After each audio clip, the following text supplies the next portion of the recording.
Stephanie saw that Talia's mood was not good, and she understood that after the incident with Cassie, Talia had every right to be upset. Maya told Stephanie about Cassie accusing Talia of stealing food previously, so she knew that this was not the first time for Cassie to bully Talia. Stephanie also knew about the point that Damon was just standing there and didn't do anything while Cassie was doing her Luna act, and Stephanie couldn't imagine how painful that would be for Talia. Damon is the one who brought her here with the promise for a better life, yet when it counted, he stood on the side. Stephanie's heart ached, and she wanted to comfort Talia, who was holding the ice pack on her face. "Let me see your cheek, dear. Don't worry about me. I'm used to it," Talia interrupted Stephanie. "Thank you for the ice pack. I know you have good intentions, but dinner will burn if no one takes care of it." "I'm sorry, but I don't think I can help you in the kitchen. I'm tired and I would like to rest."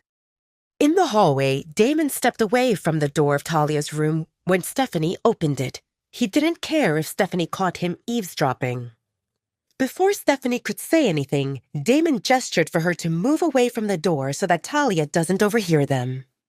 "How is she doing?" Damon asked Stephanie. "Hurt, humiliated," Stephanie said, and narrowed her eyes at Damon.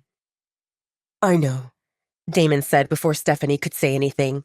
He knew that look. Stephanie was telling him that it was his fault. No one liked Cassie, and Stephanie told him 1,000,000 times that Cassie was not a good girl. Yet he allowed her to come to the pack house repeatedly and linger while making everyone around her uncomfortable. And now Talia got hurt. "I'm so sorry," Damon said. Stephanie shook her head. "I'm not the one who needs to hear that." Stephanie took a deep breath before asking, "Alpha Damon, can I talk to you honestly?" Damon gave a small nod, and Stephanie spoke. "I don't think that Talia should stay here.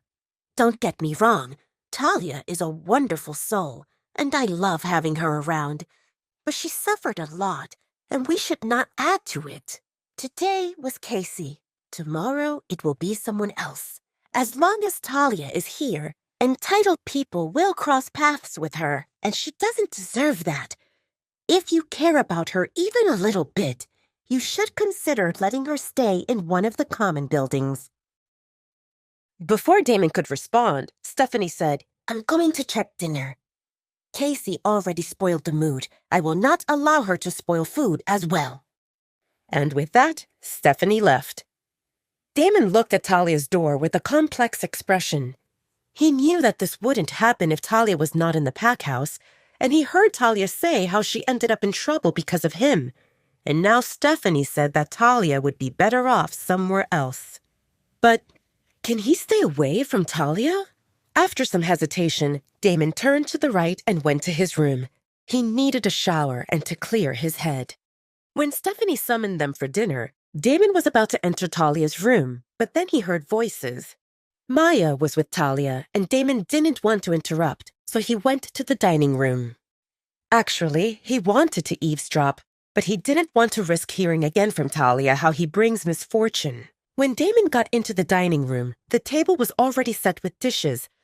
But out of the people, only Caden was there, waiting with the report on how Cassie was successfully escorted off their territory. "Good. Make sure everyone knows that she is not welcome here." When he filled Talia's plate, Damon put food in his. He was wondering if he should cut the meat now or wait for Talia to come. He decided to wait. Damon was fiddling with his fork and pushing the food on his plate when Maya appeared. "Where is Talia?" Damon asked. Maya shook her head. "She doesn't want to come." Damon frowned.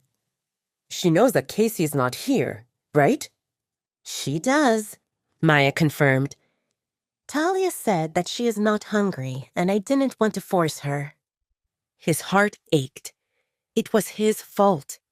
"What did you talk about?" Damon asked Maya. Talia was asking about other accommodations. I told her that single-pack members who are of age and unmated prefer to stay in apartments, and some are open to having roommates. Talia wanted to leave the pack house? Will she live on her own? Away from him? What if she gets a roommate? When will he see her? Without someone keeping an eye on her, Talia can leave, and no one will notice. Anxiety swelled within Damon. Will Talia really leave? What if she's packing? What if she was gone already? Talia escaped him twice, right under his nose, and he was unable to track her. Last time, she nearly left his territory, and even scouts and warriors couldn't sense her presence. Damon grabbed his and Talia's plates and headed upstairs with urgency. You don't need to do this. Talia spoke to Damon, who was standing at the door of her room with 2 plates of food in his hands. Damon felt immense relief knowing that Talia was right there, in front of him, only 1 step away. Damon observed Talia's face, and he was pleased that her cheek was only slightly red. He guessed that the bruise didn't form because of the ice pack. He wanted to ask her if it's aching, but he knew that she will probably say that it's fine, and he won't believe her. I know I don't need to. I want to, Damon said matter-of-factly.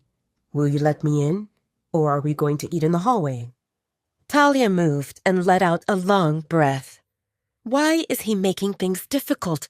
She decided to distance herself from him and to embark on her journey of being self-sufficient, and here he is, with food and his bossy attitude. Talia didn't blame Damon for what happened. Actually, he came to her rescue and punished Cassie, but she was embarrassed that Damon got to see her being bullied. If she was stronger and more courageous, Talia wouldn't end up in such a situation to begin with. How Talia saw this, as long as she depends on him or anyone else, she won't become stronger. It was overdue for her to take her life into her own hands, because she didn't want others to tell her what to do or how to feel or if she is worthy of something. Talia took the first step toward controlling her fate by leaving the Red Moon Pack, and it would be foolish to stop now and not take advantage of the opportunities she has here. Talia closed the door, but she didn't move from that spot. She observed Damon, who was sitting on the sofa and cutting the meat.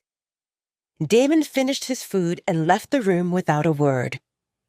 She thought that they are done for the evening, but in less than a minute, Damon was back. I was not sure which one you want, so I got options, Damon said while placing 3 bottles in front of Talia, soda, apple juice, and water. Talia took a sip of apple juice before continuing with her meal. He watched her eat, and she hoped that he would leave when she finishes. Part of Talia wanted to look at Damon and have a conversation, but another part told her to stay away from him because the more they talk, the more attached she gets to him. And attachment to Alpha Damon won't bring anything good. Please subscribe to the Pocket FM YouTube channel and press the bell icon for instant notification. Check out our channel for more such exciting shows.